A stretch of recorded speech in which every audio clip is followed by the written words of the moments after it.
Inilatag ni Sultan Mastura Mayor Dato Armando Mastura Sr. ang kanyang first 100 Days Accomplishment Report na nakasentro sa tapat at makataong pamamahala at ang pagsusumikap na maisulong ang pagkakaisa at kaunlaran sa bayan.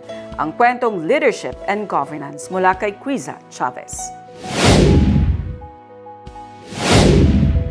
Nagtipon sa Municipal God Building, Sultan Mastura Municipal Compound araw ng Miyerkules ang mga opisyal ng lokal na pamahalaan ng Sultan Mastura, iba't ibang municipal line agencies, mga stakeholders at bisita upang tunghayan ang first 100 Days Accomplishment Report ni Sultan Mastura Mayor Dato Armando Mastura.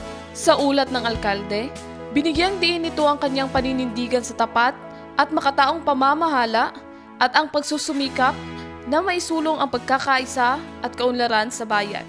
Inilatag din ito ang ilan sa mga programang inilunsad tulad ng Agri-Industrial Modernization Program, Expanded Bisita sa Barangay Program, kung saan nabigyang pansin ang lahat ng barangay sa bayan, Clean and Green Sultan Mastura Program, Coastal Development Program, Drug-Free Municipality Initiatives, Education and Youth Empowerment Program, Health for All Development Program, Infrastructure Development Program, livelihood program para sa mga kababaihan, pagkumpleto ng municipal gymnasium, pagpapaunlad ng public park para sa mga bata at senior citizen, peace and order strengthening program, pagtatag ng pasalubong center at social protection and welfare program.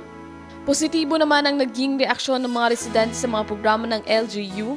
Sa pamumuno ni Mayor Mastura, patuloy ang pagtutok sa mga proyektong mag-aangat sa antas ng kabuhayan at kalidad ng buhay ng bawat taga-Sultan Mastura. Quiza Chavez, iMinds, Philippines.